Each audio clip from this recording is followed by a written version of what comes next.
자, 87쪽. 87쪽.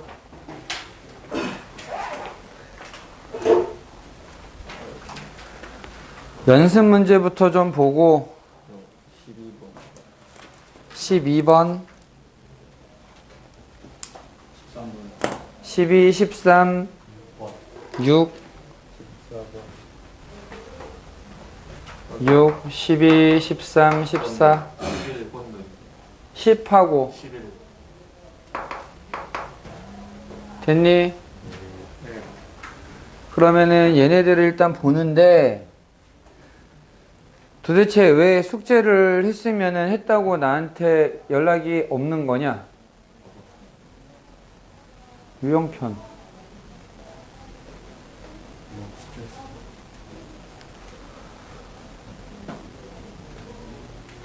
토요일날 그냥 그거 그냥 공부하다가 가는 걸로 끝인 줄 알았어? 내가 계속 얘기했잖아. 평일에는 연습 문제까지가 숙제인 거고 주말에 못 끝내는 유형편 문제들은 다 숙제고 그럼 토요일은 숙제가 없는 건 줄 알았던 거예요 그동안? 그럼 틈틈이 푸는데 저는 틈이 안 나서 못했어요 그러면은 뭐 그냥 끝나는 거게? 그래서 내가 볼 거라고 얘기했잖아. 오늘 왜 들고 오라 그랬는데.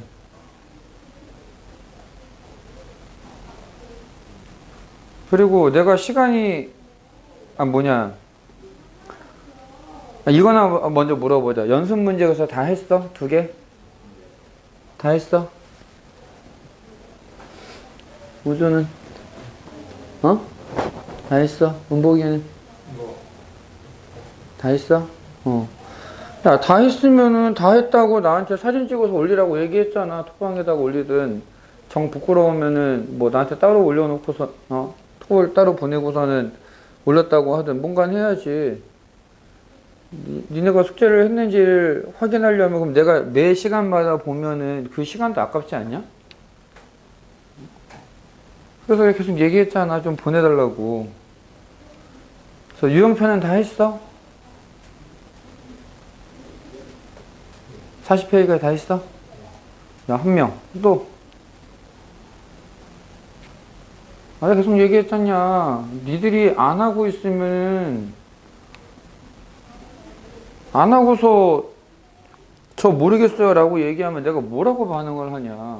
뭘 시키면은 해야 그래 네가 열심히 했는데 못하는구나 다시 한번 좀 해보자 이렇게 하는데 뭐 시킨 것도 안 했는데 이게 진짜 내가 설명을 개떡같이 해서 모르는 건지 아니면은 그냥 공부를 안 해서 그러는 건지 내가 어떻게 알아.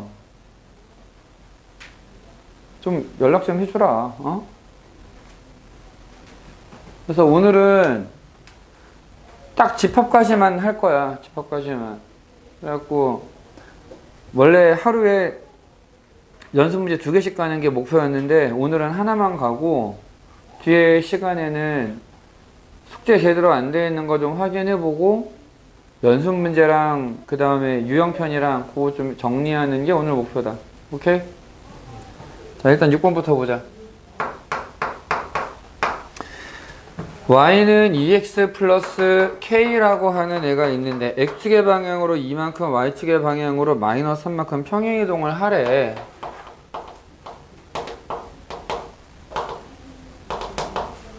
그럼 식이 어떻게 되느냐? y 빼기 마이너스 3은 2배의 x 빼기 2 더하기 k. 그럼 y는 2x 플러스 k 마이너스 7 이렇게 나와.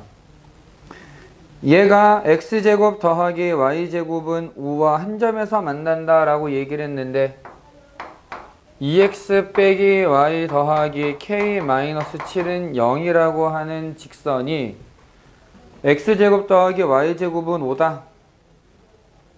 중심이 원점이고 반지름의 길이가 루트 5인 원과 한 점에서 만난다. 접한다. 중심부터의 거리가 반지름과 같다. 루트 5분의 k-7의 절대값이 루트 5다. k-7의 절대값이 5가 돼. 요거 풀어보면은 K라고 하는 애가 2가 되거나 12가 돼서 합은 14라고 나올 거다.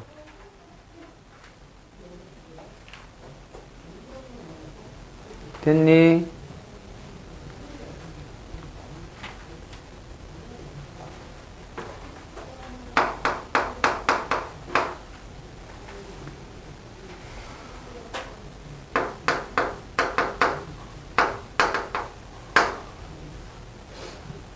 원의 이동을 볼 때는 중심만 이동시키면 된다. 그래서 얘를 표준형으로 중심과 반지름을 알 수 있는 모양으로 고쳐보면 x 플러스 2의 제곱 더하기 y 마이너스 3의 제곱은 9라고 나와. 그럼 이 얘기는 중심이 원점에서 마이너스 2,3으로 옮겨졌다는 얘기니까 이 평행이동은 x축의 방향으로 마이너스 2만큼 y축의 방향으로 3만큼 이동을 한다라는 얘기야.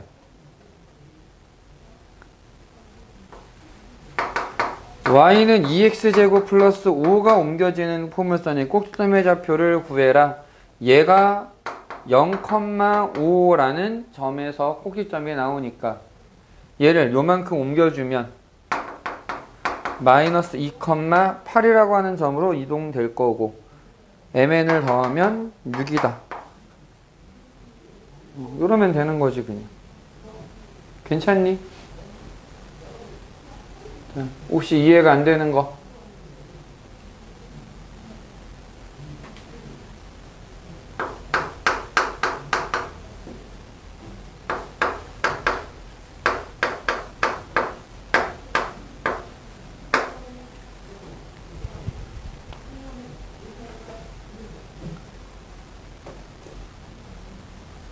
이 녀석은 x축의 방향으로 1만큼 y축의 방향으로 n만큼 평행이동을 하는 건데 포물선 y는 마이너스 x제곱 플러스 2m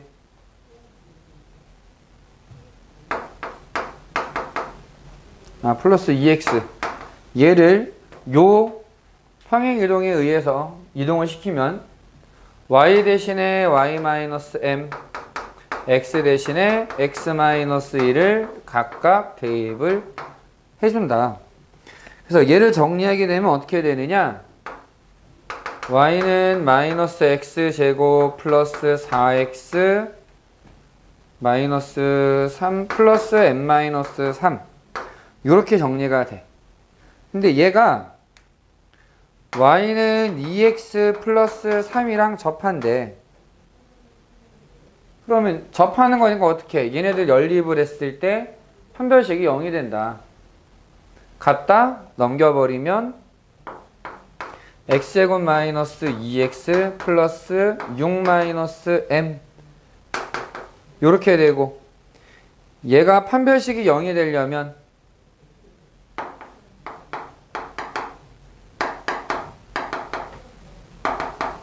m 값이 5가 돼야 되겠다. 그래서 5가 답이 된다.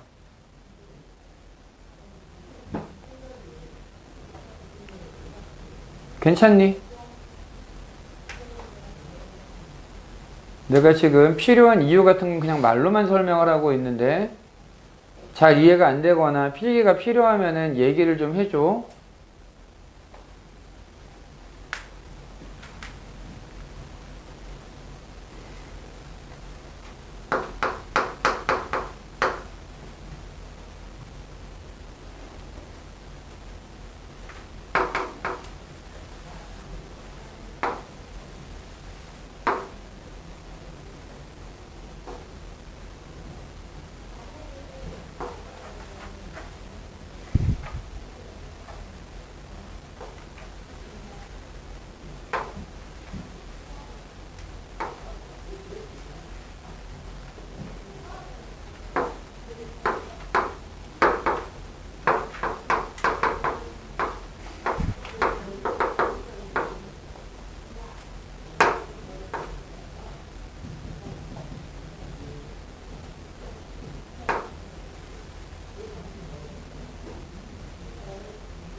어디냐?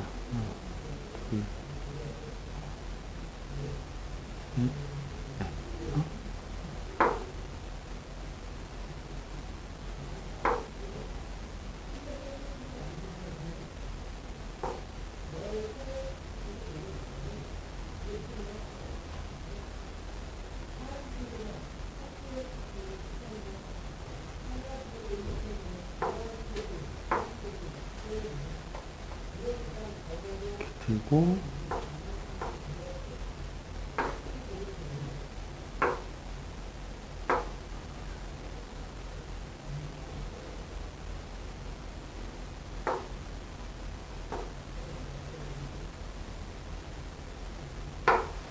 이 정도 되나 보다. 대충 이렇게 그려놓고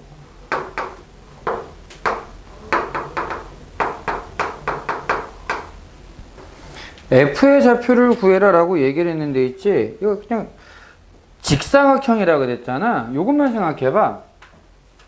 지금 원점에서 A까지 오는데 X축의 방향으로 6만큼 Y축 방향으로 마이너스 3만큼 이동을 했지. 평행한 거니까 여기도 마찬가지야. X축의 방향으로 6만큼 Y축 방향으로 마이너스 3만큼. 그럼 여기는 10,5가 돼. 10,5가 돼. 그래서 사실 평행이동을 한 거니까 바로 여기서 가도 돼. X축의 방향으로 6만큼 Y축의 방향으로 마이너스 3만큼. 그럼 여기는 7,3이 돼. 그래서 끝났어. F의 좌표는 7,3이야.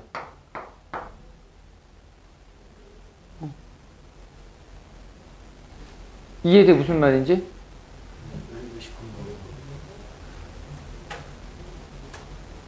얘하고 움직이는 게 똑같을 거잖아. X축의 방향으로 6만큼 Y축의 방향으로 마이너스 3만큼. X축의 방향으로 6만큼 Y축의 방향으로 마이너스 3만큼. 평행이동에도 마찬가지. X축의 방향으로 6만큼 Y축의 방향으로 마이너스 3만큼. 다 똑같다 이거.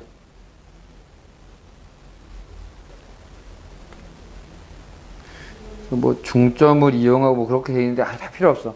직사각형 혹은 평행사변형이면 붙어있는 두 점 사이에 움직이는 게 평행할 때는 다 똑같이 적용되면 돼.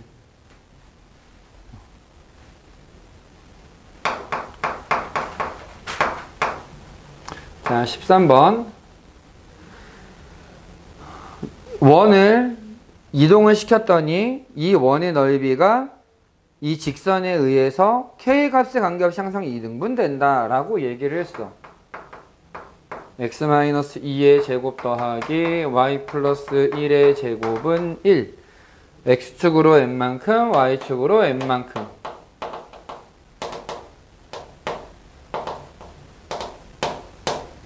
그러면 우리 중심만 생각해 보자. 중심은 2 플러스 m, 마이너스 1 플러스 n으로 옮겨질 거다. 여기까지는 괜찮니? 자, 이동 대계를 이런 점으로 이동이 될 거야. 근데 이 원을 k-1x 더하기 k 플러스 1y 마이너스 2k는 0이라고 하는 직선이 k에 관계없이 항상 2등분한대. 자, 원의 넓이를 2등분하는 직선의 특징은 원의 중심을 지난다. 이 원의 중심이 k에 관계없이 지나는 거야. 근데 이렇게 식을 줬을 때 k에 관계없이 지나는 점 뭐였어? 항등식 개념에서 k가 있는 거 없는 거 나누는 게 먼저였지. k가 있는 거는 요렇게 되고 k가 없는 거는 요렇게 되고, 얘가 0이다 얘가 0이다 연립해주면 되는데 결국 x, y가 전부 다 1이 돼.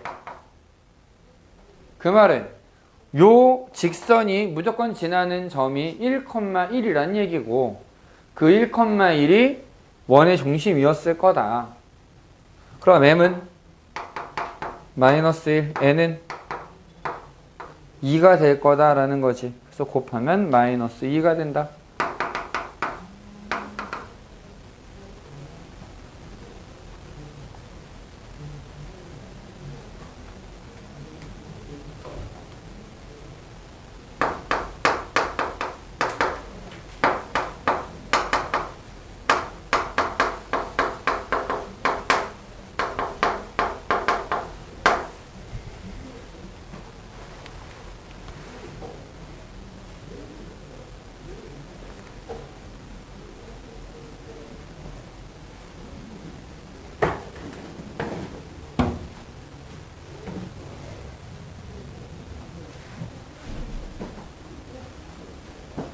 다 됐니?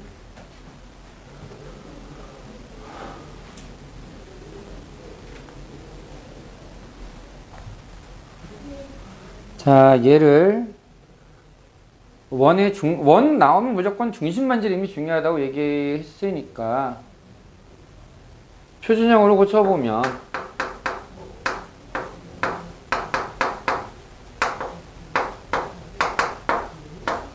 이렇게 되면서 중심의 좌표가 마이너스 2,2 반지름의 길이가 2라는 걸 알 수 있어. 얘를 어떻게 이동을 시키는 거냐 하고 봤더니 점의 이동으로 지금 표현을 해 놓은 거잖아. 점의 이동으로 표현해 놨으니까 여기 더해져 있는 게 그대로 이동하는 거다. x축의 방향으로 이만큼, y축의 방향으로는 a만큼 이동을 시키는 거야. 그렇게 옮겨지는 원이 만나는 두 점을 a, b라고 하면은 그 a, b 사이의 길이가 2가 된다. 여기 마이너스 2,2라고 하는 점을 중심으로 하고 반지름의 길이가 2인 원이 있는데 얘를 쓱 움직였더니 자, 굳이 좀 그려서 이제 설명을 좀 해보면 중심은 x축으로 2만큼 움직였어. y축으로 a만큼 움직였어. 요만큼 움직인 거야. 맞니? 반지름은 얼마가 될까? 여전히 이겠지. 그냥 이동만 시키는데 뭐 크기가 바뀌진 않으니까. 괜찮아? 이렇게 만나는 두 점을 A, B라고 할 때 이 사이의 길이가 2라고 얘기를 한 거야. 근데 반지름이 얼마였다고? 2였다 그랬지. 그럼 이거 무슨 삼각형이 되니? 정삼각형이 되는 거지. 정삼각형. 정삼각형인데 이렇게 쭉 원의 중심끼리 연결을 하면은 수직 2등분이 된다라고 얘기를 했었지. 그럼 여기가 2, 여기가 1, 얘는 루트 3이네. 두 점 사이의 거리가 2루트 3이 되겠네. 두 점 사이의 거리를 구하려면 루트 x의 차이 제곱 y의 차이의 제곱 이게 2루트 3이다. 그럼 4 더하기 a 제곱은 12가 되고 그래서 a 제곱은 8 a는 플러스 마이너스 2루트 2 다 곱하면 마이너스 8이라고 나온다. 이해됐니?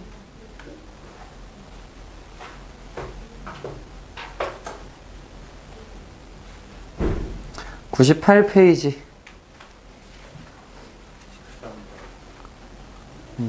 일단 필기하시고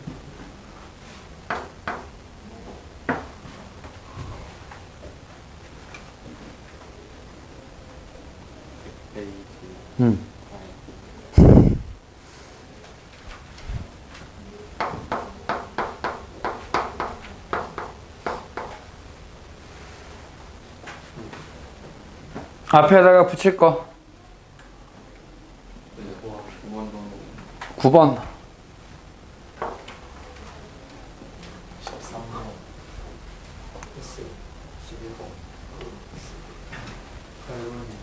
8번 11번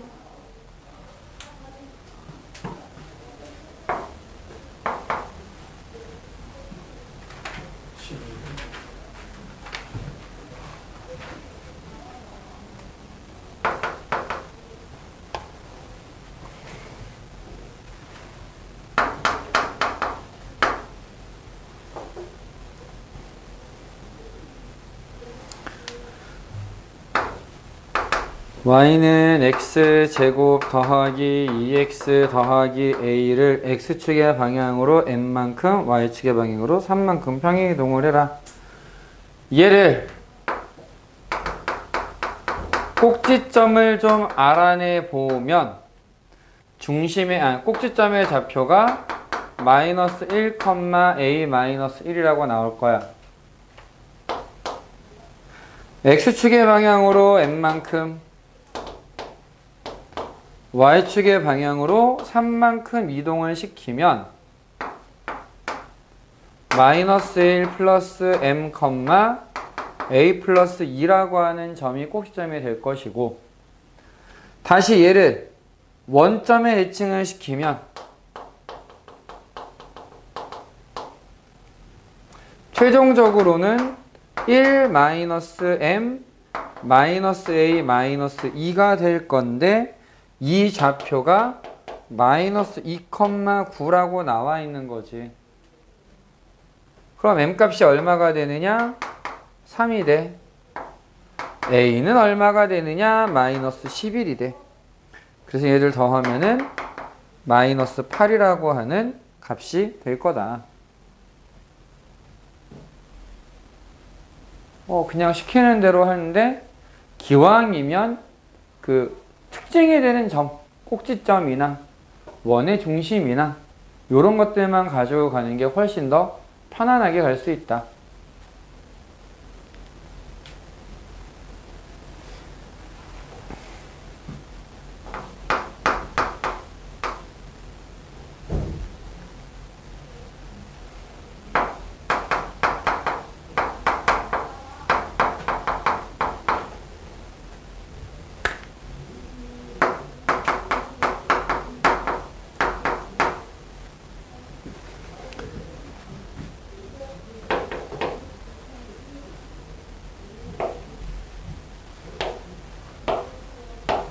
1,2와 4,4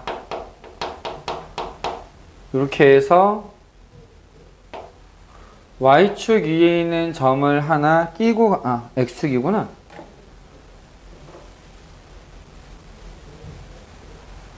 x축 위에 있는 점을 하나 이렇게 치고 올라가게 되는 이 경우에 최소값을 구해라 라고 얘기를 했는데, 자, 꺾이면 어떻게 하라고? 대칭 펼치라 그랬지. 1, 마이너스 2라는 점을 생각하면 얘랑 길이가 같다. 따라서 얘를 한번 이렇게 쭉 연결한 게 최소가 된다.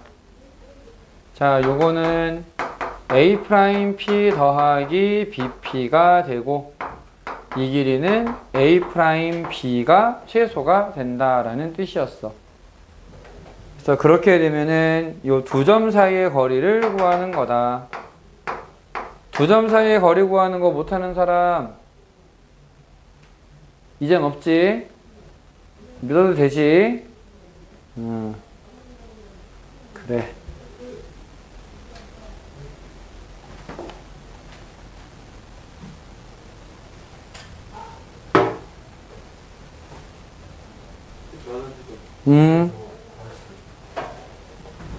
자, 잠깐 필기 좀 하고 있어봐.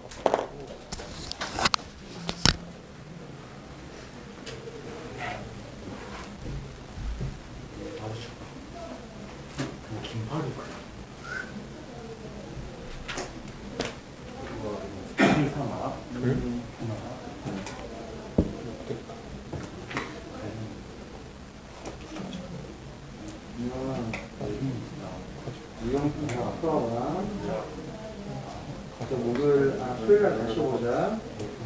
토요일 안 되면은 그날로 또 남겨가지고 그거 확인하고 갈 거야. 나 일부러 선글라스 가지고 나 아이돌 11번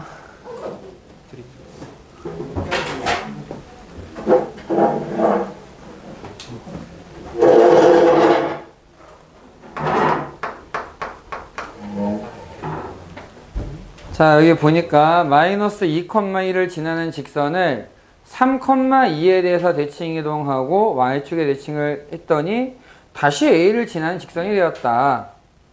그럼 이 직선 l의 기울기가 어떻게 되느냐라고 얘기를 했는데, 이렇게 생각을 해봐. 자, a라고 하는 점을 3,2에 대해서 대칭 이동을 시키래. 자, 점 대칭하는 거 공식 알려줬었잖아. 2a-x, 2b-y. 여기선 지금 a, b에 해당되는 게 3,2야. 그래서 얘를 2배 하면은 6 빼기 마이너스 2 하니까 8. 2배 하니까 4 빼기 1을 하면은 3. A라는 점을 3,2에 대해서 대칭 이동을 했더니 8,3이라고 하는 좌표로 왔어. 얘를 다시 Y축에 대해서 대칭 이동을 했어. Y축 대칭을 하면 뭐가 바뀌어? X의 부호가 바뀌어. 직선 L은 마이너스 8,3을 지나는 거야. 그런데 그 직선이 다시 A라는 점을 지난대.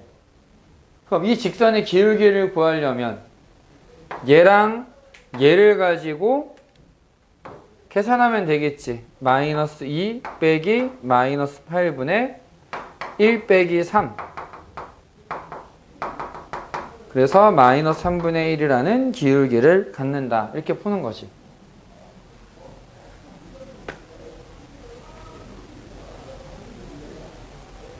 됐니?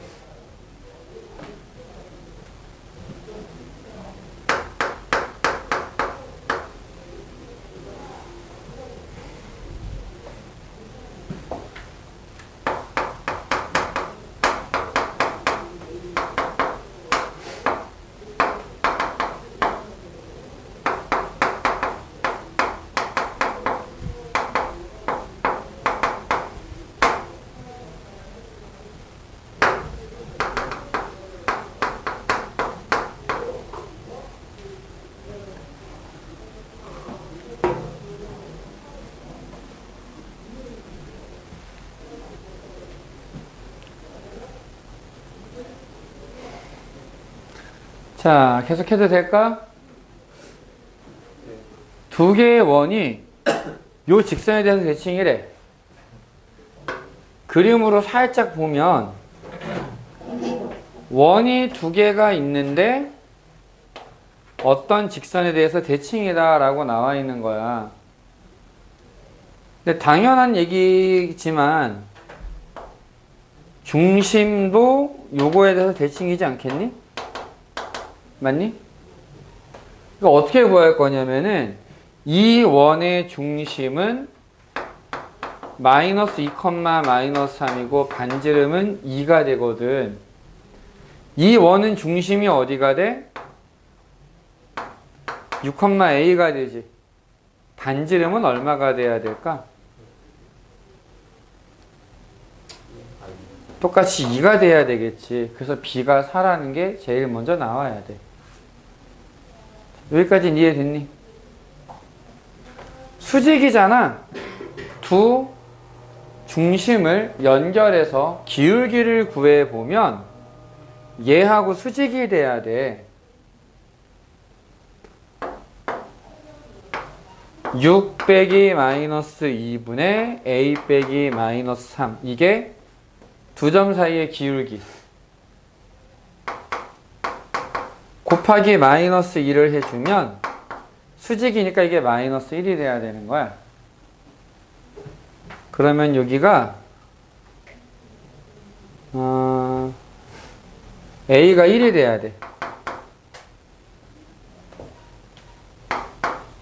자, 처음에 b가 4라는 거를 알 수 있고 그 다음에 a가 1이라는 거 알았고 그럼 그 다음에 뭐 하느냐. 중심의 좌표가 마이너스 2, 마이너스 3, 6,1이다 라는 거 알았잖아. 중점 마이너스 2, 마이너스 3, 6,1 중점의 좌표는 2, 마이너스 1. 얘가 이 직선 위에 있다.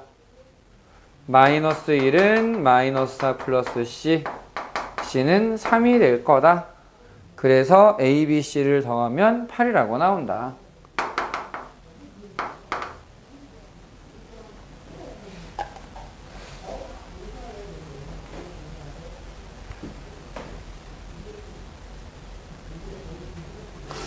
됐니?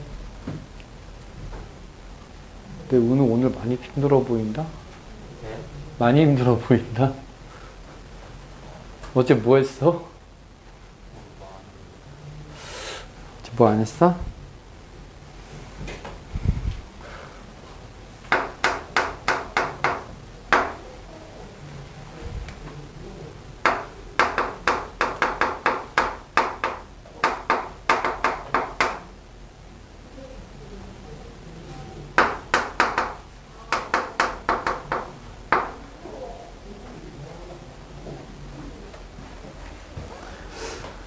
자, 얘네들은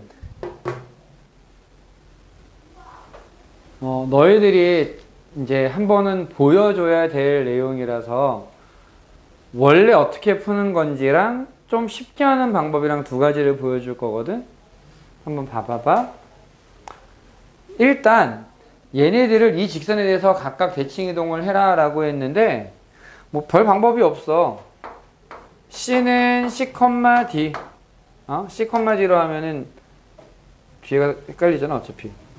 C는 A, B, D는 C, D라고 쓰자. 그래서 A랑 C랑 얘에 대해서 대칭, B랑 D랑 얘에 대해서 대칭이야. 이렇게 생각하는 거야. 여기까지는 괜찮니? 뭐 똑같아. 수직 이등분선. 얘가 수직 이등분선이다. 따라서 얘를 식을 고쳐보면 y는 x 플러스 1이거든. 기울기가 1이야. 대응되는 두 점을 기울기를 구해보면 a 빼기 4분의 b 빼기 1 이게 마이너스 1일 거야. 그리고 얘랑 얘의 중점을 대입하면 성립해야 되거든. y좌표는 2분의 b 플러스 1, x좌표는 2분의 a 플러스 4. 그럼 요 두 개의 식을 연립하면은 a, b를 구할 수 있겠지. 괜찮니 여기까지는? 그래서 나오는 값이 0,3 요렇게 나올 거야. 맞나? 0.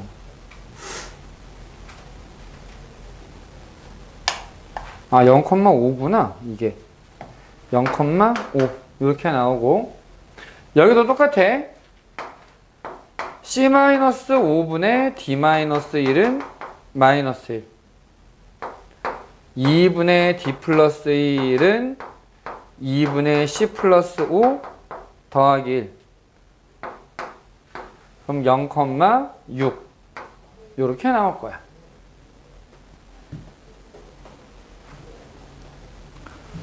그래서 사각형의 넓이를 구해라 라고 얘기를 했는데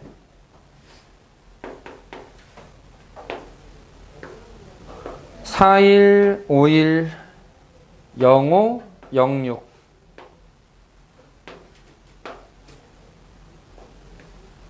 얘를 요렇게 하나 잘라서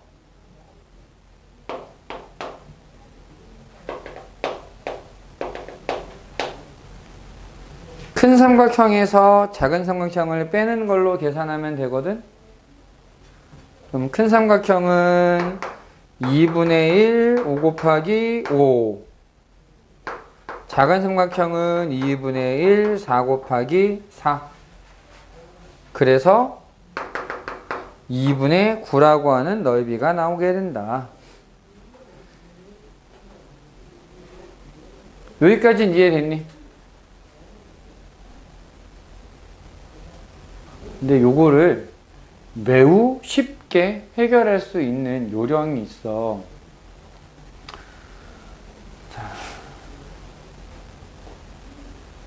자, 음복이 혹시 이해 안 되는데 괜찮아? 우주는? 권서? 권재?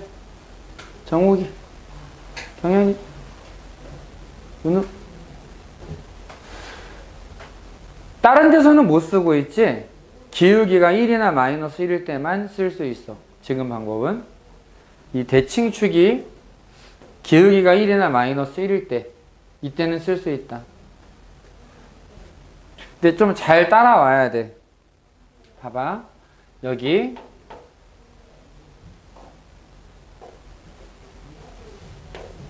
4,1과 5,1이라고 하는 두 점이 있어.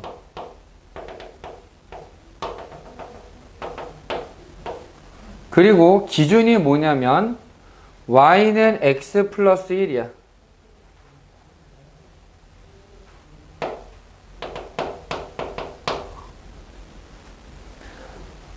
이 직선에 대해서 얘네들을 대칭시키고 싶은데 만약에 y는 x면 어때? y는 x에 대한 대칭 어떻게 하라 그랬었어? x랑 y랑 바꾸면 된다 그랬지. 얘가 y는 x 플러스 1이 아니라 그냥 y는 x였으면 좋겠어. 그래서 어떻게 할 거냐면은 얘를 전부 다 1만큼 내릴 거야. 얘를 1만큼 내려. 1만큼 내려서 y는 x로 바꿔.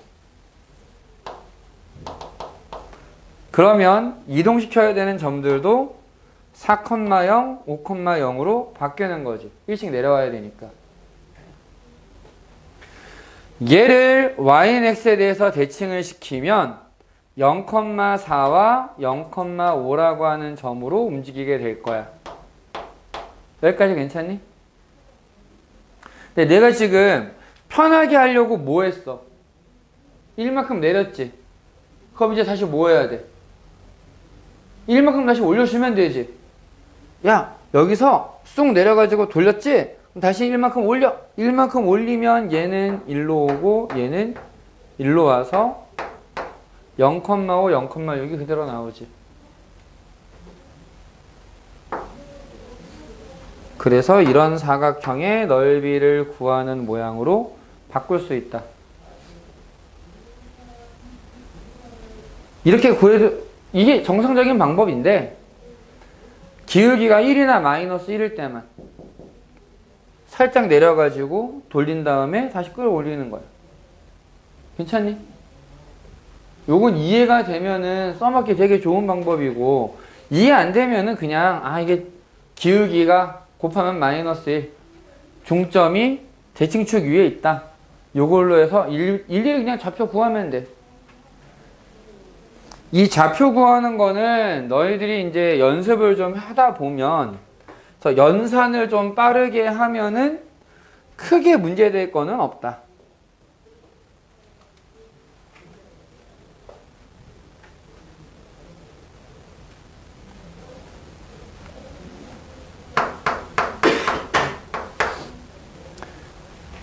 자, 14번.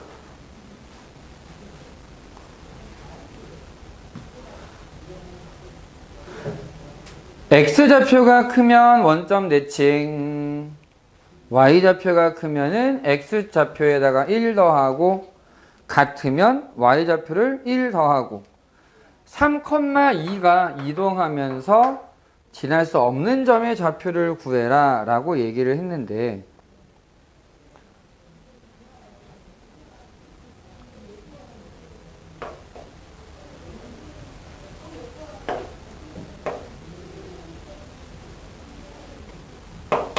처음에 3,2에 있어. x좌표가 더 크거든? x좌표가 크니까 우리는 얘를 y는 x에 대칭을 시켜야 돼. 2,3으로 왔어. 원점 대칭이구나. 미안해. 자, x좌표가 더 크다? 원점 대칭을 시켜주자.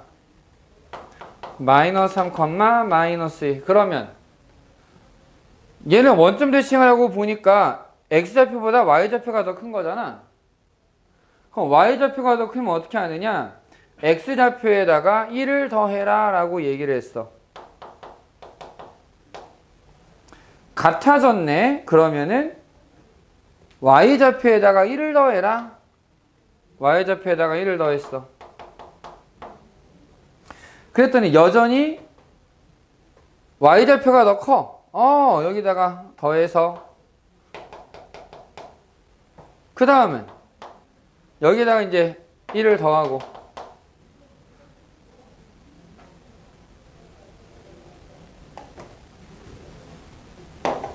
y좌표가 또 크니까 x좌표에다 1을 더하고 다시 또 y좌표에 1 더하고 자, 요게 반복이야 지금 결국은.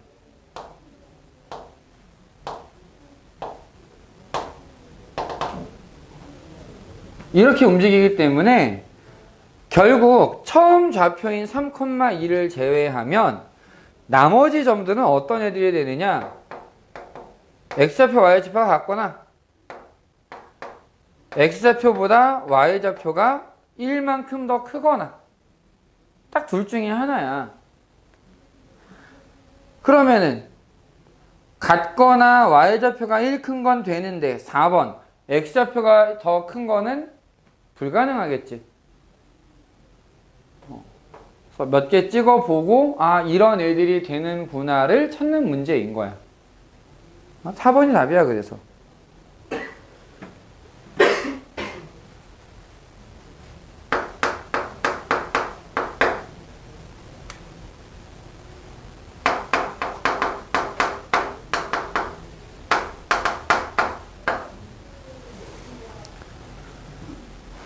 자, 이 원과 이 원을 y는 x에 대하여 대칭이동한 원이 겹쳐지는 부분의 넓이를 구해라.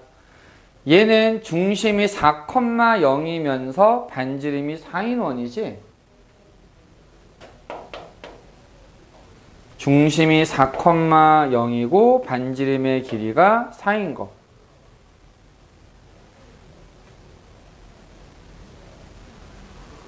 자, 요렇게 생긴 원이 있어.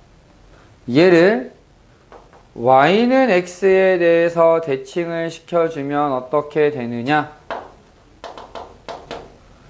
원래 중심이 4,0이었는데 중심의 좌표가 0,4로 옮겨지게 될 거다. 그리고 여전히 반지름은 4가 되니까 원이 요렇게 생길 거거든.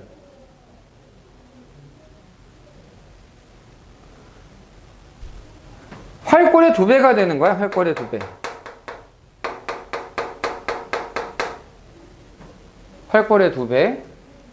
그러면 요거 한쪽은 어떻게 구하느냐? 4분원. 4분의 1 곱하기 파이 r의 제곱. 4분원에서 삼각형 2분의 1 곱하기 4 곱하기 4 이걸 뺀 다음에 요게 한쪽이야. 전체적으로 2배. 2개니까. 그럼 다 했어, 이제. 약분하면은 4파이 2배 하니까 8파이. 약분하면은 8인데 2배 하니까 16. 8파이 마이너스 16이라고 하는 넓이가 나오게 된다.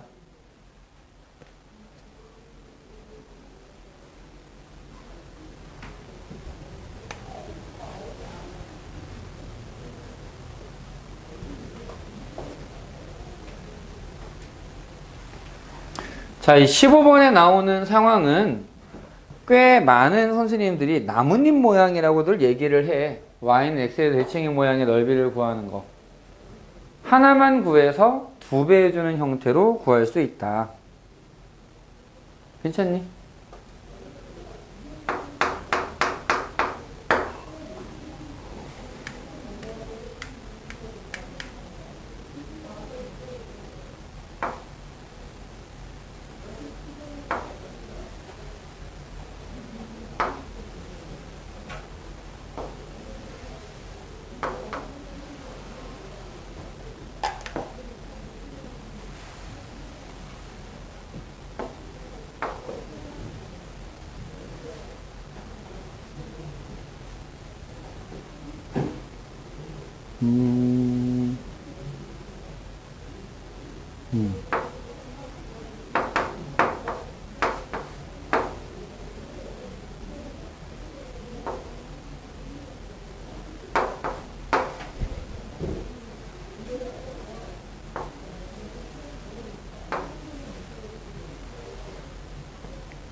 관람객들이 A, B를 차례로 관람을 하게 만들고 싶은데 양쪽 벽에 각각 배치를 했을 때 A는 P가 있는 입구가 있는 쪽의 벽면에서 몇 미터 떨어져 있어야 하는지 구하고 이때 최소 이동 거리를 구해라 라고 얘기를 했는데 이거는 있지 꺾이면 펼쳐라 라는 그 얘기를 하고 싶은 거야. 근데 우리가 이제 수치가 좀 있으면 편할 거잖아. 좌표를 아예 만들어 버리면. 그래서 얘를 기준으로 좌표 평면을 만들 건데 여기 지금 문제 이게 15라고 나와 있거든. 그래서 얘를 좌표로 주면 요 점의 좌표는 0,6이 되는 거고 요 점의 좌표는 15,6이 되는 거야. 괜찮니? 지금 여기에서 꺾였잖아. 그럼 어떻게? 펼치라 그랬지. 얘를 내려서 15,-6이라고 써주면 아무튼 얘랑 길이가 같을 거야. 꺾였네. 얘를 기준으로 올려주면은 한 요쯤에 있는데 얘 길이도 4가 되거든. 그러니까 지금 요 점의 좌표는 0,14 정도로 생각하면 되는 거지. 그러면 역시 얘랑 길이가 같아질 거야. 우리가 원하는 최단 거리는 요 사이를 쭉 연결했을 때 이 길이, 이게 이제 최소가 되는 거고 그때의 여기 사이의 길이가 우리가 원하는 이 A라는 전시물이 있을 위치가 되는 거야. 여기까지 이해됐어?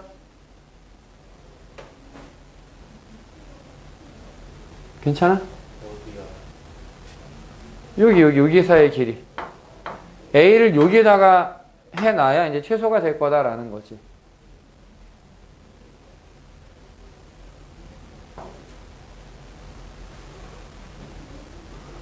요렇게 보면은 크게 직각삼각형을 만들 수 있고 얘 길이가 15고 14에 6을 더해서 여기가 20이 돼.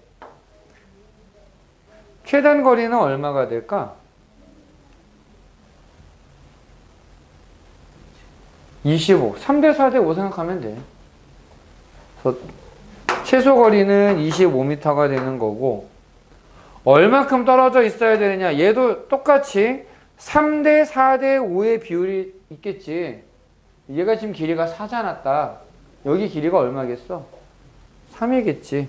3m만큼 떨어진 데다가 만들어주면 된다. 괜찮니?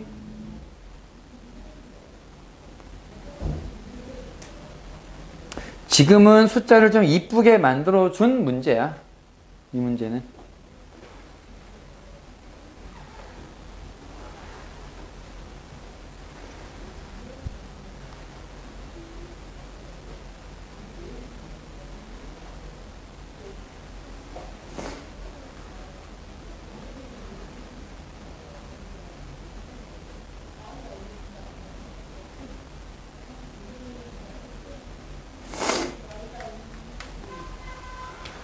17번 똑같이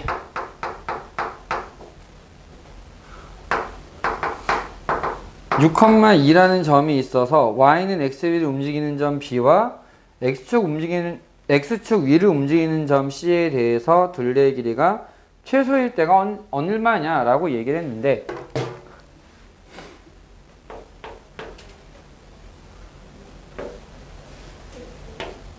y는 x라는 애를 좀 그려놔야 되고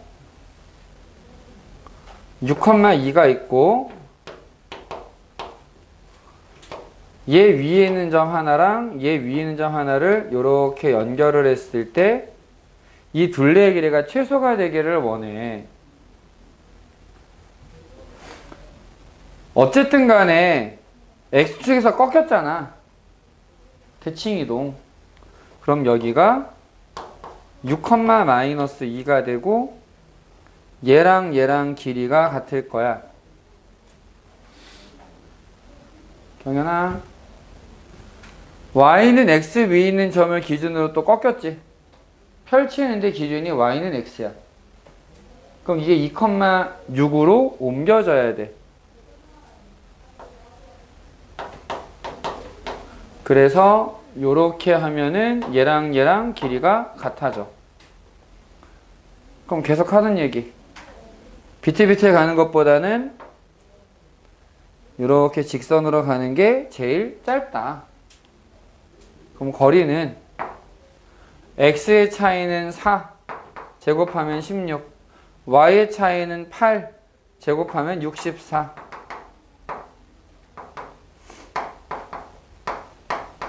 사루트 5라고 하는 길이가 나오게 된다.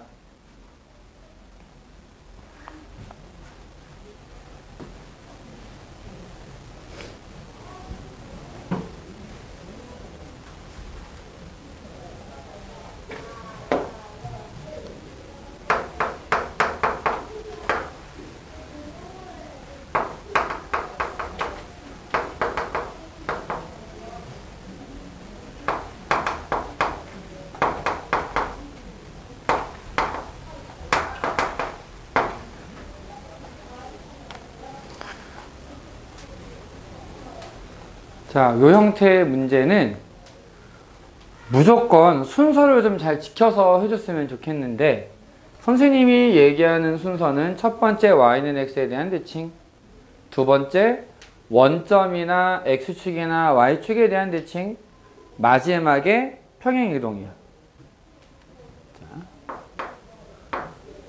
y는 x 확인하고, 그 다음에 원점이나 축, 그 다음에 마지막에 평행이동. 자, 무슨 얘기냐면 지금 x랑 y가 있을 위치 자체는 안 바뀌었지.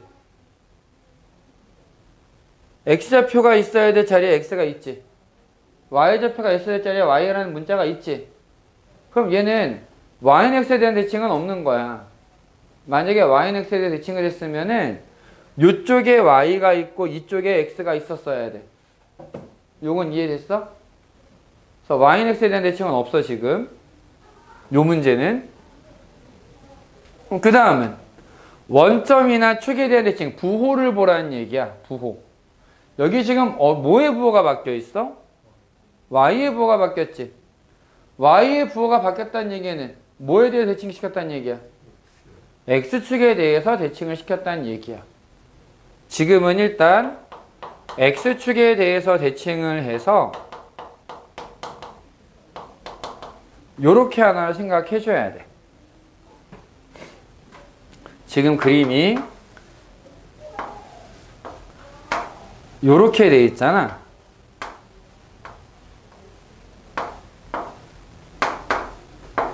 얘를 x축에 대해서 대칭 이동을 시키면은 이런 그림으로 바뀔 거야. 여기까지는 이해됐니?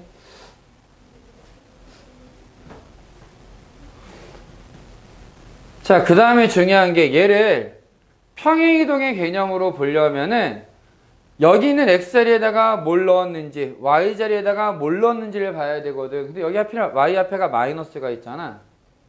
마이너스로 묶어줘야 돼. 그럼 이렇게 가려면은 x축의 방향으로 얼만큼 이동한 거야? 마이너스 1만큼. y축의 방향으로는 2만큼 이동을 한 거야. 그러니까 얘가 x축으로 마이너스 1만큼, y축으로 2만큼. 여기서부터 이렇게 그림을 그려주면 되겠다라는 거지. 이해되니? 무조건 순서는 y는 x, 그 다음에 축이나 원점, 그 다음에 평행이동. 이렇게 생각을 해주면은 웬만해서 틀릴 일이 없을 거다. 그래서 답이 2번인 거다. 잠시 쉬었다가 진도 나가도록 하자.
학생들아,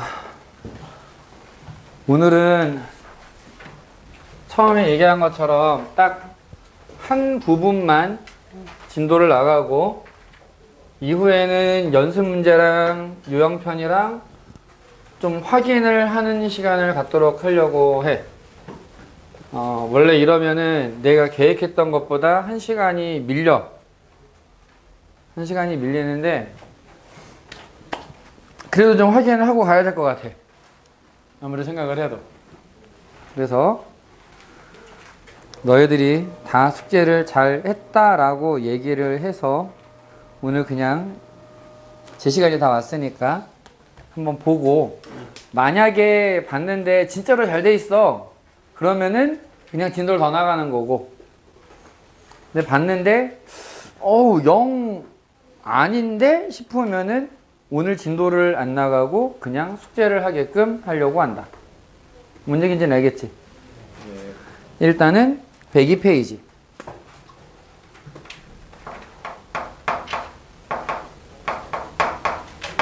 집합. 집합이라고 하는 게 뭔지. 모여있는 거. 맞아. 그냥 모여있는 게 집합이야. 모여있는 게 집합인데, 단, 약간의 그, 신경 써야 되는 부분은 있어. 그게 뭐냐면, 비슷한 거. 사실 집합이라고 하는 거를 표현을 안 했을 뿐이지, 너희들이 초등학교에 들어가자마자 제일 먼저 했던 것 중에 하나가 집합 문제들이야. 어떤 것들이 나왔었느냐? 선생님 지금 아들내미가 초1이라 그랬잖아. 교과서를 딱 펼쳐보면은 이게 진짜로 나와, 문제. 다음을 빨간 것들을 모아봐라. 다음 문제 중에, 다음 애들 중에서 동물들을 모아보세요. 이게 문제야. 근데 어떤 느낌인지 좀 이해되지?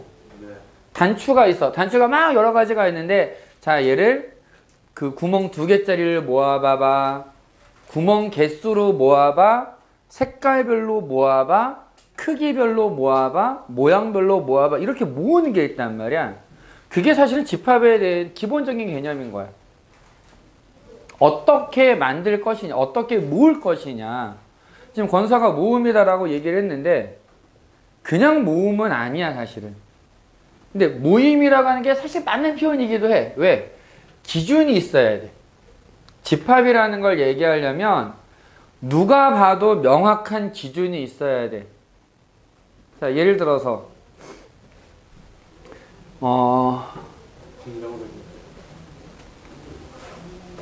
그 예전에 논란이 됐었던 문제 중에 이게 무슨 색이냐라고 했을 때 뭐 누구는 금색이라고 그러고 누구는 파란색이라고 하고 그런 그림이 있었거든. 혹시 아니? 보여주세요. 나중에 뒤져봐봐. 얘 워낙 유명한 밈이라서 이게 나올 거야. 근데 그런 논란이 될 수 있는 거는 버리는 거지. 수학에서 집합이라고 얘기할 때는 그냥 누가 봐도 다 똑같이 얘기하는. 예를 들면은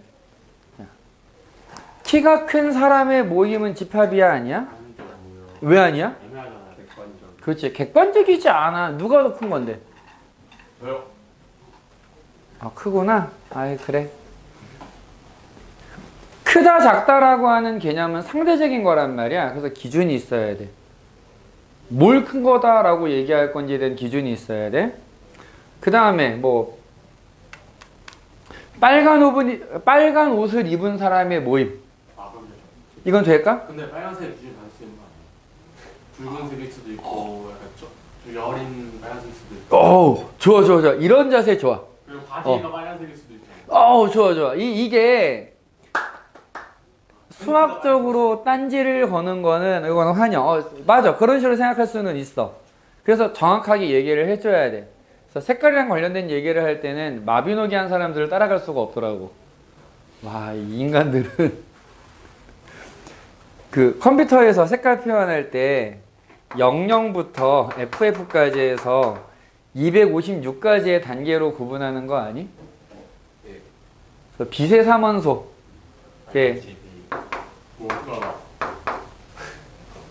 얘네들을 가지고 색깔이 없으면 이게 흰색이야. 전부 다 색을 채워가지고 전부 다 255단계로 딱 만들어버리면 검은색이야. 만약에 요렇게 되면은 새빨간색이야 이건. 이게 컴퓨터에서 만드는 방법이거든. 마비노기 하는 사람들 이거 1차 1을 구분을 하더라. 무섭더라 진짜. 자, 아무튼 집합이라는 걸 얘기할 때는 명확한 기준에 의해서, 이게 되게 중요한 얘기다.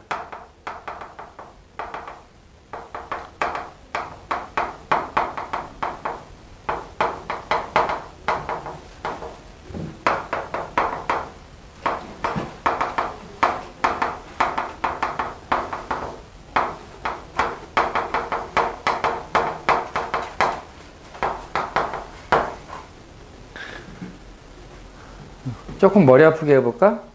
학산에 다니는 학생들이라고 하면은 집합일까? 네?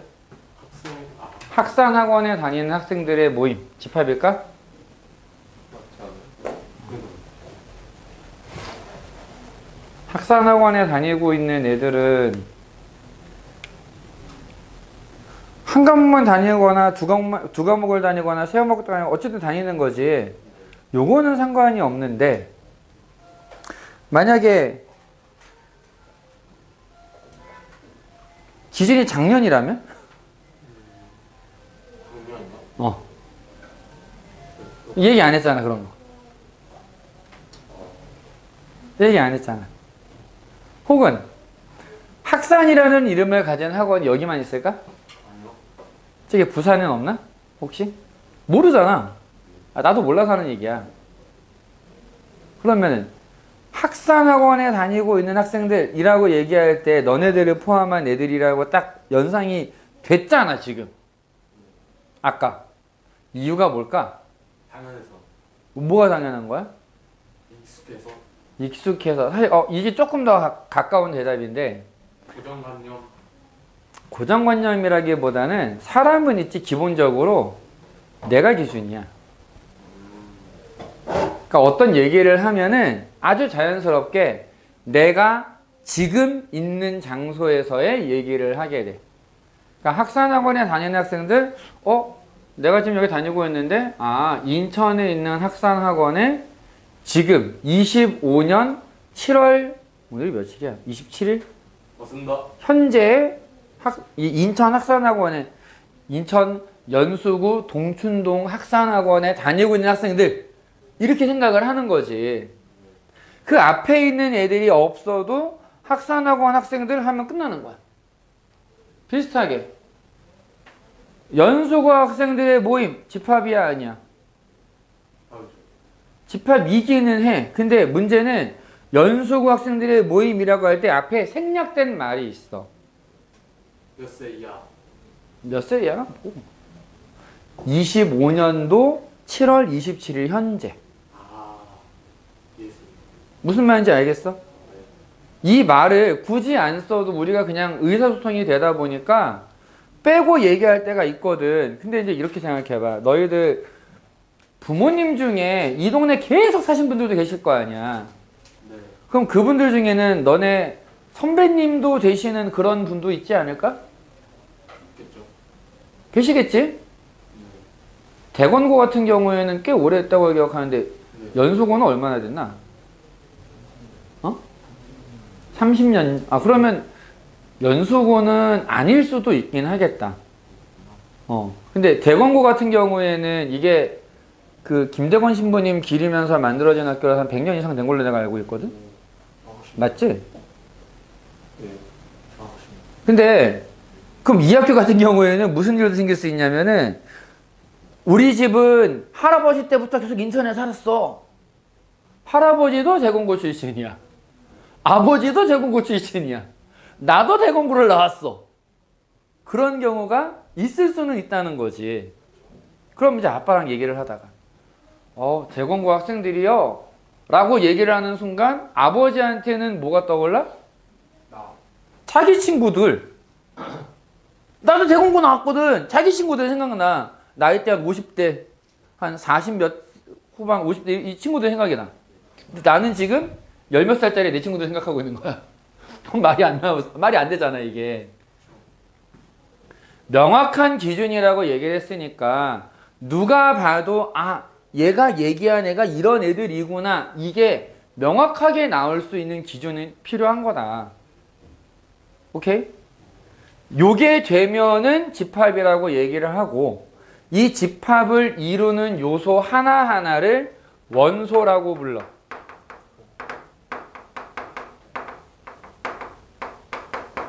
자, 지금 집합을 먼저 얘기했니? 원소를 먼저 얘기했니? 집합 먼저 얘기했어. 닭이 먼저냐, 달걀이 먼저냐 이런 개념이야. 이게 가끔 물어보면 집합이 뭐야? 원소들 모은 거요. 아니야. 틀려. 원소는 뭔데? 집합을 이루는 거요. 집합은 뭔데? 그럼 뭐냐고. 정의가 없잖아. 정의가 된 게 없어 지금. 그래서 수학적으로 정의하는 방법. 집합을 먼저 명확한 기준에 의해서 뭐가 이 집합을 이루는 애들이야 특정할 수 있는 것을 집합이라고 하자.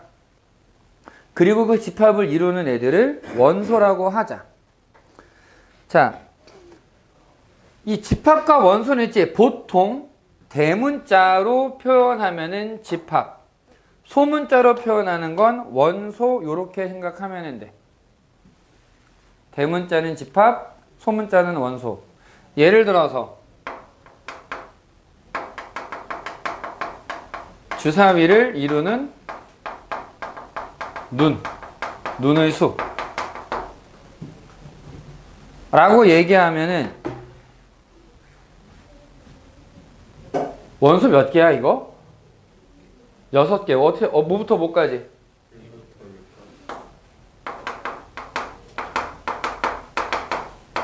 요렇게 표현을 해준다.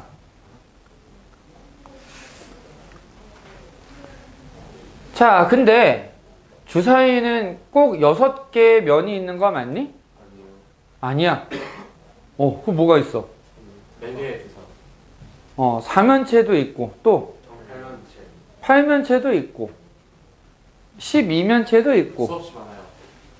20면체도 있고 이렇게 5가지가 있어. 너네가 중1 때 배웠던 정다면체. 더 있을 수 있는 거 아니에요? 더 만드는 경우가 있긴 해. 억지로. 근데 그거는 그 면을 이루는 모양이 동일하지가 않기 때문에 확률이 달라진다라고 얘기를 해. 그래서 정다면체를 만들 수 있는 5개만 주사위로 보통 쓰고, 요 주사위는 우리가 보통 정육면체를 가지고 많이 만들기 때문에 수학에서 주사위 이렇게 나오면은 보통 이 6면체짜리 주사위 생각하면 돼. 이거 외에 다른 걸 생각하는 사람들이 이제 뭐 이상한 건 아니지. 그냥 여러 가지를 알고 있는 건데, 특이라고 하는 게 그치? 대다수가 생각하는 거에서 벗어나는 거다 보니까 특이하다고 볼 수는 있지. 근데 뭐 그게 만들 수는 있는 거니까. 어쨌든 수학에서 주사위가 나오면 6개짜리 생각하면 된다. 자, 얘를 표현할 때 포함된다, 안 된다 라고 하는 거를 원소가 포함되는 건 3개짜리로 표현해. 이유가 뭐냐면 원소를 영어로 엘레멘털이라고 얘기를 하거든.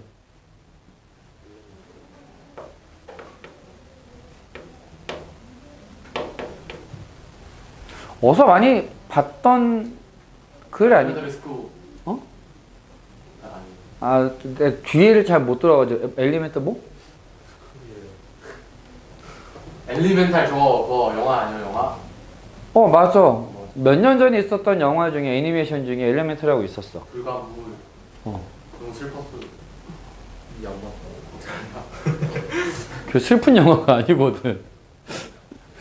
그게 중간에는 조금 이렇게 시련이 있지만 결국은 되게 해피엔딩이거든. 여기 지금 순간 응? 어느 부분에서 중간에 너무 감동받았나? 자, 그래서 엘리멘트니까 첫 글자가 뭐야? 이.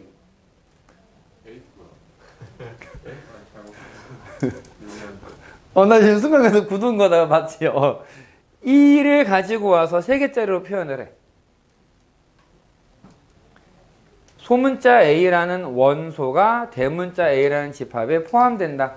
주사위를 던졌을 때 나오는 눈의 모임을 A라고 했을 때 1이라고 하는 숫자가 A의 원소가 된다. 이런 얘기야.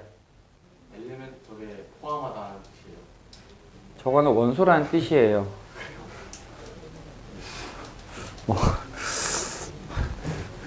나 얘기하지 않았니 아까? 이거 원소라고? 원소를 영어로 엘리멘트라고 해 라고 시작한 것 같은데 들어. 그 다음에 집합을 표현 방법. 지금 선생님이 집합이라고 얘기하면서 지금 뭘 그려놨어? 양쪽에? 가로, 대가로. 중괄호라고 불러 우린. 중괄호를 집합을 표현하는 기호로 쓴다. 이거 되게 중요한 얘기인 게, 자 보자. 중괄호 안 쓰면 집합 그 얘기 하려고. 만약에 문제가 10 이하의 소수의 집합을 표현하시오 라고 문제에 나왔어. 단답형이야. 그러면은 뭘 써야 될까? 그다음에 일단 중괄호를 쓰고 2, 4, 3, 5, 5 7 하면 틀린 거야. 중괄호. 중괄호로 묶어줘야 돼. 이게 없으면 답이 아닌 거야. 그냥 가로만 하면 되는 거야. 어떻게? 중괄호가 있어야 돼. 물론 그 안에 있는 것들도 맞아야 되는데 숫자만 써놓고 집합 다 했어요. 집합을 이루는 원소만 쓴 거야. 오케이? 가로 모양은 상관없죠? 괄호 모양은 중괄호를 써야 된다고. 다른 뜻은 틀려요? 깜깜하네. 이름이 뭐니? 손 건서요. 그치? 그럼 내가 건설을 건설 귀찮은데 나 건설하고 부를게. 되니? 돼? 그러니까 별명 부르는 거죠. 별명 부르는 것처럼. 그럼 손 건설 건설로 바꾸는 거죠. 중괄호를 대가로. 그러면은 좀 공식적인 자리에 갔어. 가정이야 얘들아. 가정. 네가 어느 회사에 대표로 회의를 참가해야 돼. 근데 저기 옆에서 예전부터 알던 친구라고 별명 뭐 없냐? 발권. 어이 발권서 이래. 분명히 저 사람 손 씨였는데 되겠어? 안 되겠지.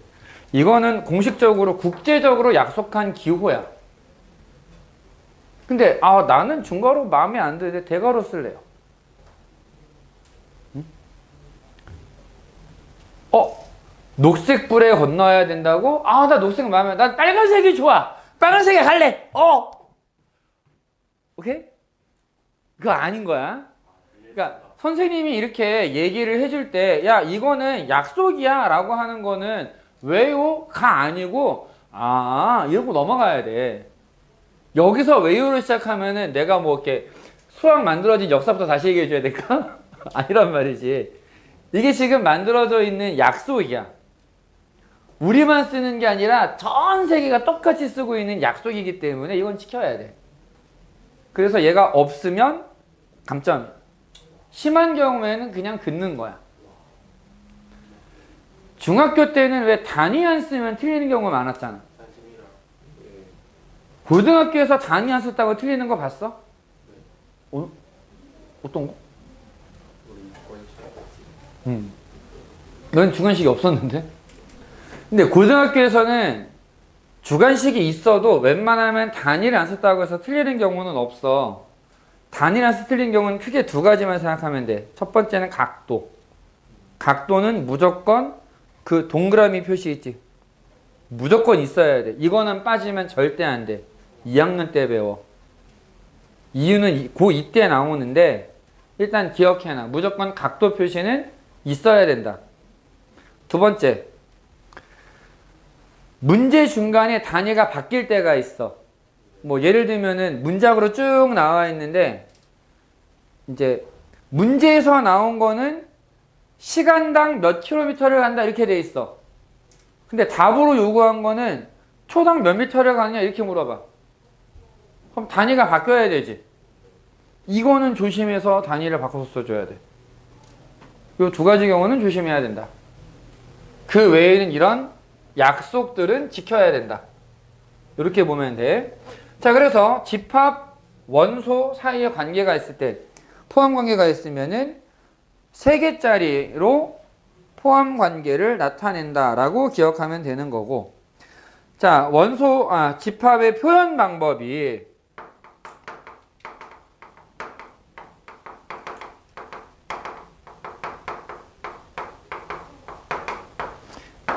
원소 나열법이라고 있어. 원소 나열법은 좀 전에 얘기한 것처럼 줄줄줄 써주는 거. 중괄호 하고 2, 3, 5, 7 이렇게 쓰는 거. 조건 제시법이다 라고 하는 방법이 있어. 이 집합을 이루는 원소의 조건을 얘기해 주는 거야. 난 이런 것들을 원소로 쓸 거야. 역시 중괄호를 써. 지금부터 표현은 잘 봐야 돼. x 바 x는 한 자리 소수.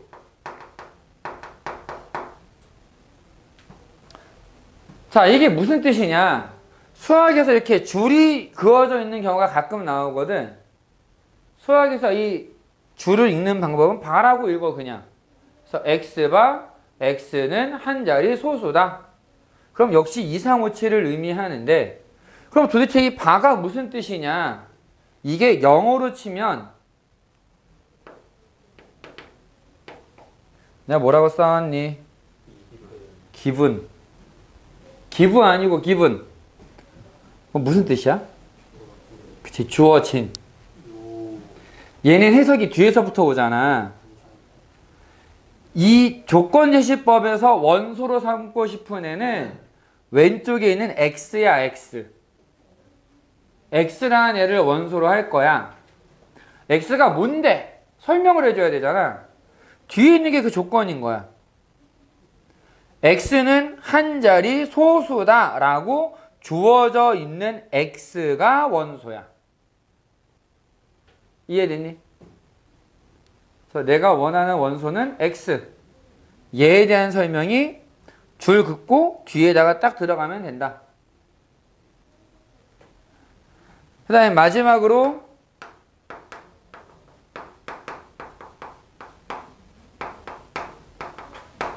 벤 다이어그램이라고 하는 방법이 있는데, 벤 다이어그램이라고 하는 게 뭐냐? 그램이라고 하는 거는 그래프를 얘기하는 거야.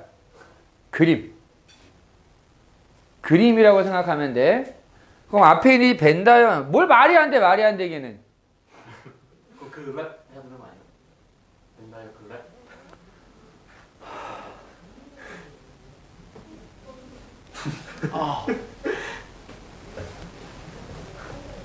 앞에 있는 벤 다이어라는 건 뭐냐면 사람 이름이야.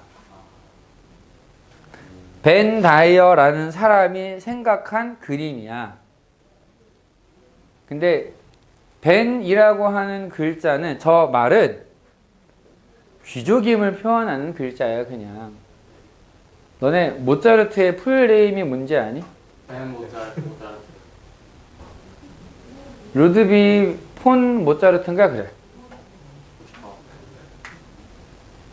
그 다음 베토벤은? 루비. 왜 자꾸 사람들 가문을 바꾸고 그러냐? 아니, 이름을 바꾸냐? 응? 뭐 말을 할 수가 없냐 이거. 됐어. 그냥 들어. 유럽 애들은 중간에 미들네임이라고 해서 미들네임이 있는 애들이 있고 없는 애들이 있어. 있는 애들은 귀족이야. 귀족이야. 할 짓 없었던 사람이 그냥 야 이렇게 한번 해볼까 공부하다 그냥 한 거야. 이 방법은 뭐냐면 그냥 동그라미 네모도 되고 이렇게 그려놓고 이 안에 2, 3, 5, 7 이렇게 써놓는 거지. 아, 난 이렇게 모아가지고 하나의 원소로, 집합으로 만들 거야. 만약에 이 집합에다가 뭐 A나 B 같은 이름을 부여한다.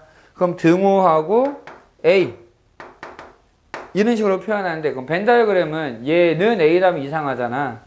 보통 요 동그라미 위에다가 A라고 그냥 써. 그럼 아 저게 A라는 집합이구나 이렇게 의미를 받아들이면 돼. 자, 그 다음에 집합을 구분을 하는데 어떤 구분 방법이 있느냐. 지금 내가 102페이지에 있는 얘기를 하나하나 하고 있는 거거든. 유한집합과 무한집합이라고 하는 개념이 있어. 유한집합이 뭐겠니? 정해진 거. 정해진 딱 거. 떨어지는 거 아니면 한계가 무한으로 가는 거. 한계가 있는 한계가 있다라고 하는 게 이제 정확한 표현이지. 한계가 있다. 개수에 대한 얘기야. 개수에 대한 얘기. 원소가 쭉 있다가 끝 나오면은 유한집합. 그럼 무한집합은 쭉. 계속 가는 거야. 계속. 예를 들어서 10 이하의 자연수의 집합. 얘는 원소가 어떻게 돼? 쭉. 그게 아니고 10개밖에 없지. 몇 개, 그 몇 개의 몇 개가 그냥 숫자로 딱 떨어지는 거. 이게 유한집합. 그럼 10 이하의 정수는 몇 개야? 왜 말이 안 돼? 왜 말이 안 돼? 10 이하의 정수는? 음의 정수죠. 음의 정수도 있어. 근데 말이 안 돼? 말은 되겠지만. 그치, 말은 돼. 그치, 세는 거는 안 돼. 너무 많아서. 그치, 무수히 많은 거야. 이런 애들이 무한집합인 거야. 맞아. 똑같은 개념이야. 그럼 얘는 굳이 내가 정리 안 해줘도 되겠지. 근데 있지. 유한집합 중에서 좀 특이한 애가 있어. 개수 세는 거잖아, 지금. 개수를 세다 보니까 원소가 없는 애가 있네? 예를 들면은 주사위를 굴렸다? 0이 나오. 0이 나올 수 있을까? 안 되죠. 말이 안 되지. 이런 식으로 얘기할 때 우린 이거를 공집합이라고 얘기를 해. 유한집합의 특수한 케이스. 한자로 이게 빌공자거든? 비어있다라는 뜻이야. 원소가 없는 거야. 그러니까 원소가 없기 때문에 조금 구분해서 따로 표현을 하는데 뭐라고 표현하느냐? 이렇게 표현을 해. 자, 얘는 뭐라고 읽느냐? 파이라고 읽어. 파이요? 너네 파이라고 하면 아는 거 하나 있지? 원주율 파이. 진짜 비싸. 원주율 파이하고 이 파이하고는 다른 글자야. 다른 글자야. 원주율 파이는 그리스어를 이제 영어로 읽는 걸 쓴단 말이야. 그럴 때 요렇게 써. 공집합의 파이는 요렇게 써. 근데 발음은 똑같더라. 내가 얘랑 얘를 구분해 보려고 아주 어릴 때 원어민 친구가 하나 있었어. 어쩌다가 알게 된. 부탁했어. 야, 이거 좀 읽어봐. 파이. 이거 읽어봐. 파이. 뭐가 달라? 똑같은데? 똑같아. 지들도 구분 못해. 그래서 어쨌든 좀 읽는 건 똑같이 느껴지는데 다른 글자다. 저거는 비어있는 집합이다. 원소가 없는 거다라고 이해를 해주면 되겠다. 오케이?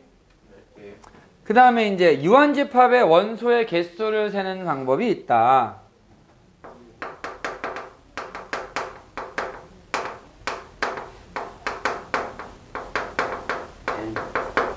맞아. 넘버. NA라고 쓰거든. A의 원소의 개수인데 이게 영어 의미가 뭐냐? 넘버 A. Number of A야. 많은 A. 수학 수의 A니까. 넘버로 거꾸로 와야지. 그래서 A. 더 넘버. 아니 거꾸로 와야 된다고. 한글 아니잖아. 한글은 수의 A인데 그치? A의 수인 거야. A의 수. 수학에서 나오는 대부분의 괄호들은 오브라고 생각하면 돼. 그러니까 너네가 이제 몇 번 힘들어했더니 함수에서 fx 있지. x의 함수인 거야. 그러니까 x에 대한 함수인 거야 이게. 오케이? 뭐 요 얘기도 이제 나중에 다시 할 거니까. 자, 이런 얘기들을 하면 되는데 여기서 좀 조심해야 되는 게, 자, 봐봐. 요건 얼마일까? 0.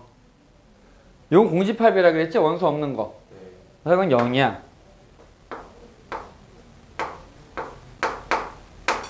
요건 얼마일까?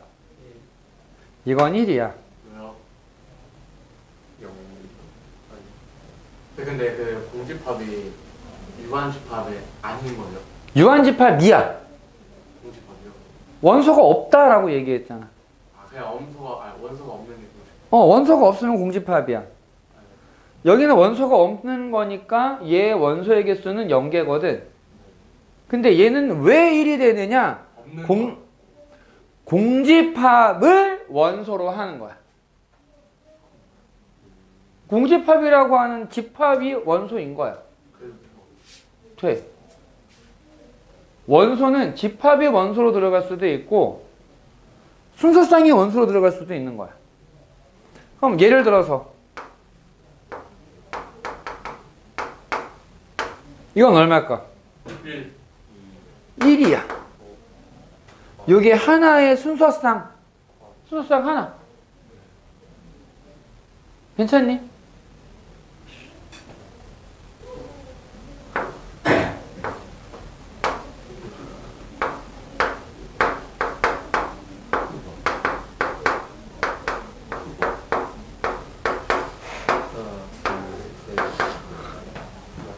가로가 하나 이상한데.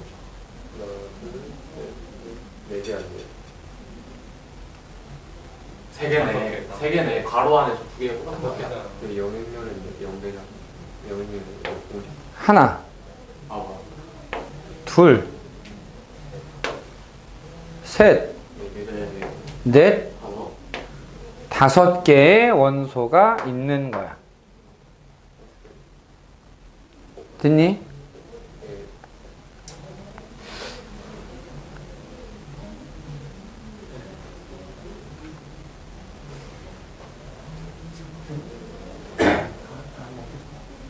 잠깐 기다려.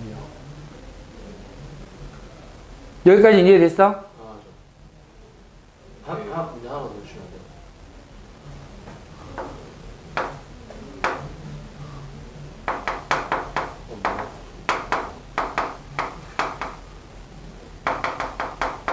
김예진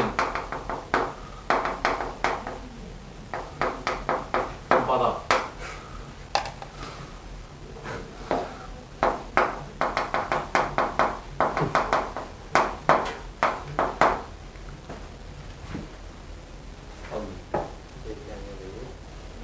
근데 손예진 손바닥 아프잖아.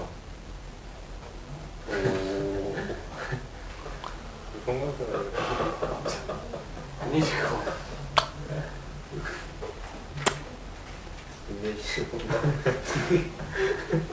몇 개라고 그래서? 3개예요. 3개야.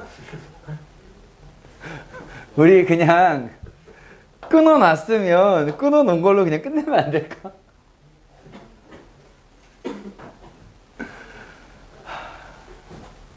문제가 좀 어려웠다. 덥다. 자, 시간이 없는 관계로 개념 설명만 일단 쭉 해본다. 108페이지. 자, 집합과 원소 사이의 포함 관계는 어떻게 나타낸다 그랬니? 집합과 원소.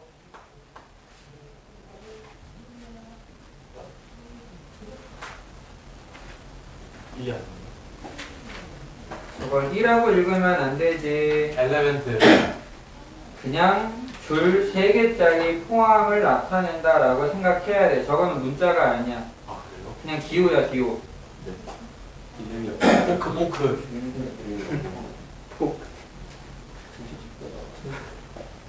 시원하. 그리고 유형평가 해놔. 여기서 다안 돼 있는 이건 내가 다 힘든 거 같은데. 너 날씨가 낫지? 뭘 미친놈 뭐야?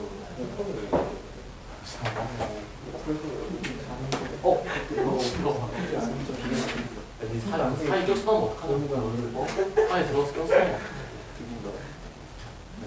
여기는 내가 문제들이 안 풀렸다고 넘겼었던 부분이거든. 그것하고 안 되겠다냐.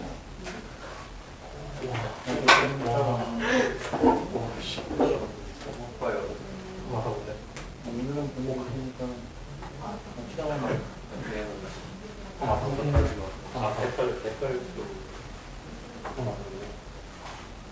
여기를 배꼽 갈비리 않고 배꼽 갈려.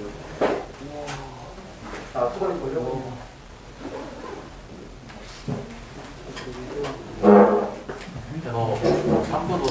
자, 집합이랑 원소 사이의 포함은 이렇게 줄 3개 가지고 간다라고 얘기했지. 줄 3개.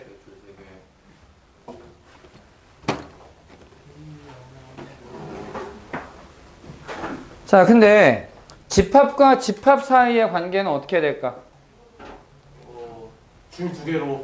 맞아. 줄 2개야. 시력이 아주 좋아. 네, 어디요? 아니야? 영어 공간. 시간에도 많이 나왔어요. 어? 그 모의고사 보면서 아. 수안 늘리니까. A가 B에 포함된다. 자, 포함된다라고 하는 뜻을 갖는 영어 단어가 있지. 꽤 여러 개가 있어. include. include도 있고 또 contain이라는 단어가 있는데 수학자들은 contain에서 가지고 왔어. 뭘로 시작해? C. 그래서 A가 B에 포함된다라고 할 때 이렇게 표현을 해. A가 B 포함되고 B로면은 B가 A에 맞아.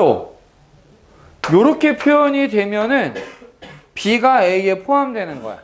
그냥 볼록한 게 포함되는 거죠? 그렇지. 그냥 이거랑 비교하면 돼. 말이 안 돼. 누가 더 큰 거니? B요. B가 큰 거지. 얘랑 비슷하게 열려있는 애가 큰 애야. 좀 더 큰 부분. 쟤도 뒤집을 수 있지. 근데 얘는 말이 안 되잖아. 이렇게 뒤집은 거는 말이 안 되잖아. 그치? 어쨌든 뒤집어서 뭐 예를 들면은 나는 원소를 오른쪽에 쓰고 싶어. B가 B의 원소가 돼. 이렇게 쓸 수도 있기는 해. 근데 사실 잘 안 써. 헷갈려요. 아니 원소밖에 없다 보니까 그냥 오른쪽으로 가는 게 뭔가 좀 많이 나오더라고. 법칙 같은 거. 법칙이라기보다는 그냥 사람들이 편의상 그렇게 많이 쓰는 것 같아.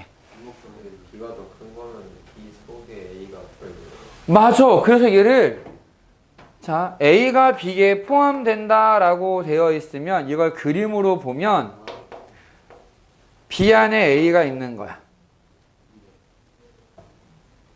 B 안에 A가 있는 거야. 그럼 이거는 언제 A가 B의 부분집합이다 라고 얘기를 하느냐? 부분집합이다 라고 얘기를 해. A가 B의 부분집합이다.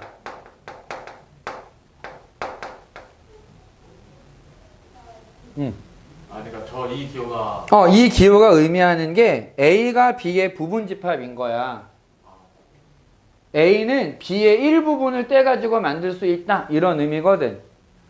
수학적으로는 뭐라고 얘기를 하느냐? A의 원소들이 전부 다 B에 포함되면 부분집합이라고 얘기해. 그러면은 어떤 경우가 포함되느냐면 둘이 똑같은 경우가 포함된다. 두 개가 같은 경우. 자, 그걸 이제 우리가 A는 B와 같다라고 하는데 A와 B가 같다라고 하는 건 A가 B의 부분집합이고 B가 A. B가 A의 부분집합인 게 동시에 있을 때 그때 A와 B가 같다라고 얘기를 해. 문제에서도 좀 많이 나와. A와 B가 같다. 어떤 식으로 얘기를 하느냐면 만약에 A는 1, 3, A 플러스 B 이렇게 돼 있고 B라는 집합은 뭐 1, A, B, 3 다 이렇게 돼 있어. 그러면은 A랑 B를 뭐 구해라. 아니면 뭐 A, B의 곱을 구해라. 이렇게 나온다면 어떻게 될까? 조건이 없잖아요. A, B가 같다고 얘기했잖아. 아, 이거 그러면 A 플러스 B가 4. 그래. 3, 3, 3. A 플러스 B가 4라는 얘기고 A가 1일까 B가 1일까? 그건 모르지. 그건 몰라. A, B 중에 누가 크다는 조건은 안 붙였잖아. 그래서 A가 1인지 B가 1인지는 모르는데 어쨌든 둘 중에 하나는 1이고 나머지 하나는 3일 거야. 맞니? 그래서 둘이 곱하면 3이 돼. 이런 식으로 문제를 낼 수는 있고 이걸 이제 방정식을 풀게끔 하는 문제로 많이 바꾸는 거지. 괜찮니?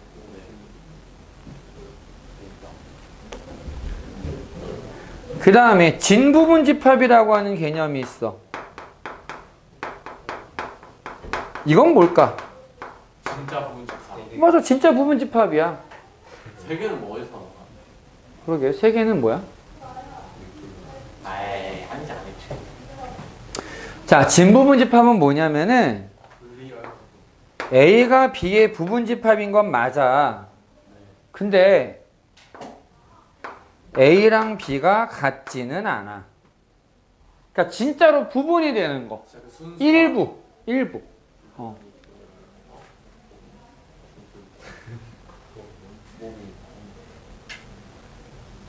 자, 요 정도면은 일단 이해는 되니? 네.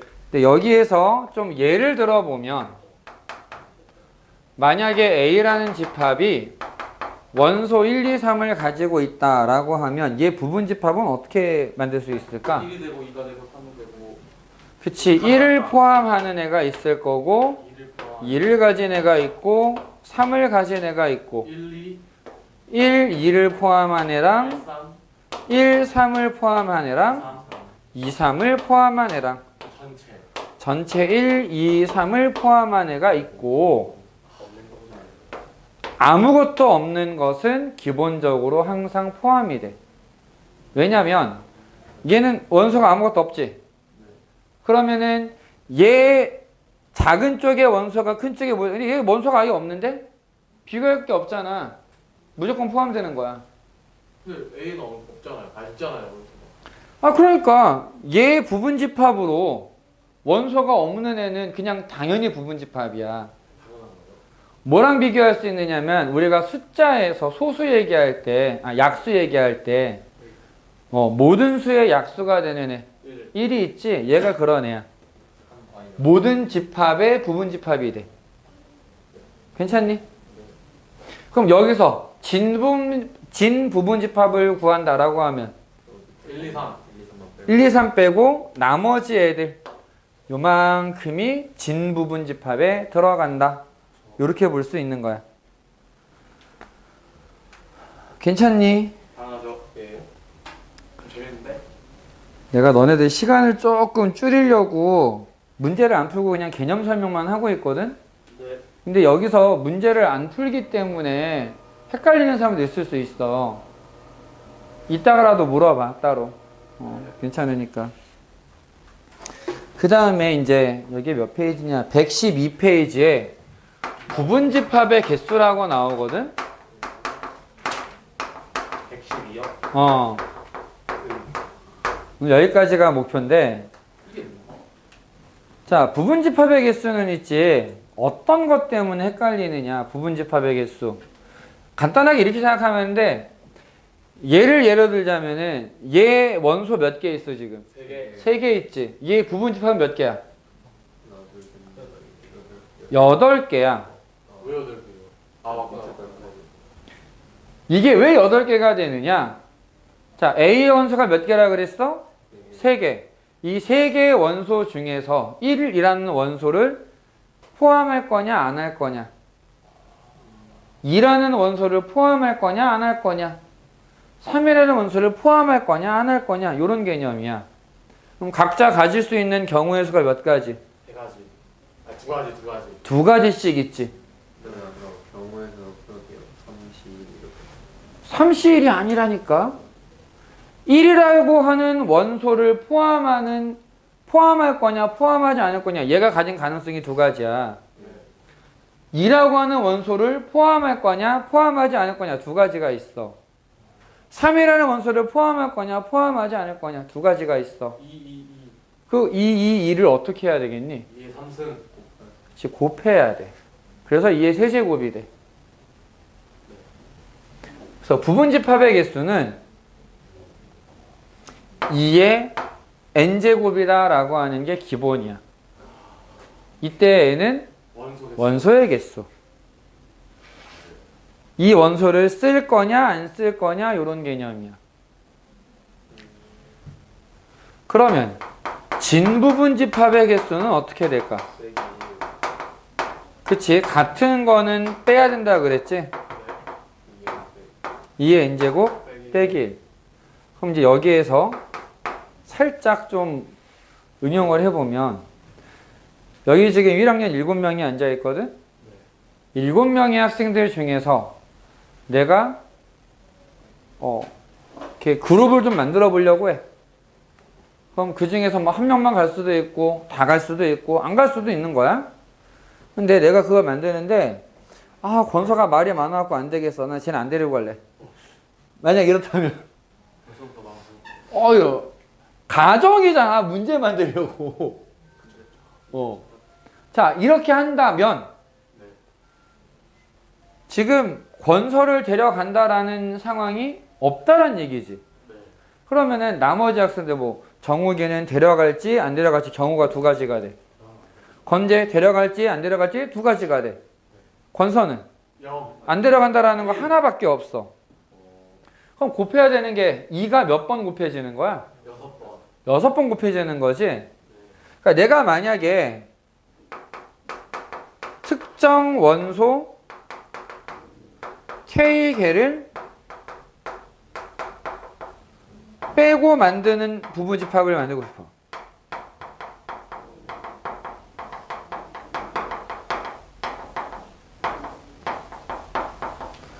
자, 특정 원소 K개를 빼고 만든다라고 하면 부분집합이 몇 개가 될까? 2의 n-k 제곱인 거야. 왜? 이 K개만큼은 경우의 수가 둘이 아니라 하나니까.